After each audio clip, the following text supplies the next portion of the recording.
पितृ स्तोत्र सुनते हैं। शुभ समय आ गया, चलिए।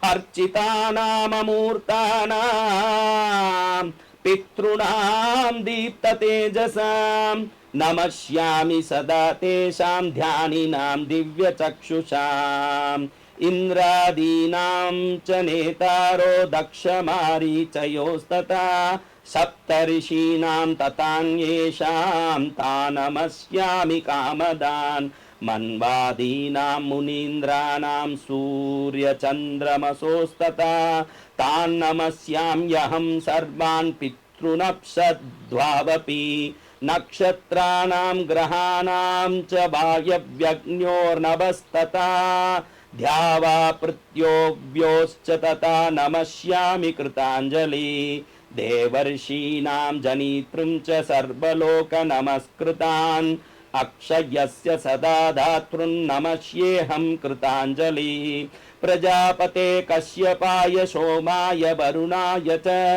योगेश्वरेभ्यश्च सदा नमस्यामि कृताञ्जलि नमो घनेभ्य शब्दभ्यस्तथा लोकेषु सप्तसु स्वयंभुवे नमस्यामि ब्रह्मणे योगचक्षुषे सोमाधारान् पितृगणान् योगमूर्तिधरांस्तथा नमस्यामि तथा सोमं पितरं जगतामहम् अग्निरूपांस्तथैवान्यान् नमस्यामि पितॄनहम् अग्निशोममयं विश्वं यत एतदशेषत ये तु तेजसी ये चैते सोमसूर्याग्निमूर्तय जगत्स्वरूपिणिश्चैव तथा ब्रह्मस्वरूपिण तेभ्यो अखिलेभ्यो योगिभ्य पितृभ्यो यत्मानस नमो नमो नमस्ते मे प्रसीदन्तु स्वदाभुज। आहा, कितना सुंदर श्लोक। अब इसका अर्थ सुनोगे तो इतना सुंदर लगेगा, हर एक बोलेगा कि रोज मैं सुनूंगा, क्योंकि इसको सुनने के बाद कोई नहीं बचता। आप देखो, जो सबके द्वारा पूजित अमूर्त अत्यंत तेजस्वी ध्यानी तथा दिव्य दृष्टि संपन्न है, उन पितरों को मैं सदा नमस्कार करता हूँ। जो इंद्रादि देवता दक्ष मारीच सप्त ऋषियों तथा दूसरों के भी नेता हैं, कामना की पूर्ति करने वाले उन पितरों को मैं प्रणाम करता हूँ। जो मनु आदि राज ऋषियों मुनीश्वरों तथा सूर्य और चंद्रमा के भी नायक है, उन समस्त पितरों को मैं जल और समुद्र में भी नमस्कार करता हूँ। जल और समुद्र में क्यों? मैंने कहा कि जल के रूप में ही पितृ निवास करते हैं। जल स्वरूप में इसलिए कहा, मनु आदि राज ऋषियों मुनीश्वरों सूर्य चंद्रमा के भी नायक है, उन समस्त पितरों को मैं जल और समुद्र में नमस्कार करता हूं, क्योंकि उसी में वो रहते हैं। नक्षत्रों ग्रहों वायु अग्नि आकाश और द्युलोक तथा पृथ्वी के भी जो नेता हैं, उन पितरों को मैं हाथ जोड़कर प्रणाम करता हूं। जो देवर्षियों के जन्मदाता समस्त लोकों द्वारा वंदित तथा सदा अक्षय फल के दाता हैं, उन पितरों को मैं हाथ जोड़कर प्रणाम करता हूँ। प्रजापति कश्यप सोम वरुण तथा योगेश्वरों के रूप में स्थित पितरों को सदा हाथ जोड़कर प्रणाम करता हूँ। सातों लोकों में स्थित 7 पितृगणों को नमस्कार है। मैं योग दृष्टि संपन्न स्वयंभू ब्रह्मा जी को प्रणाम करता हूँ।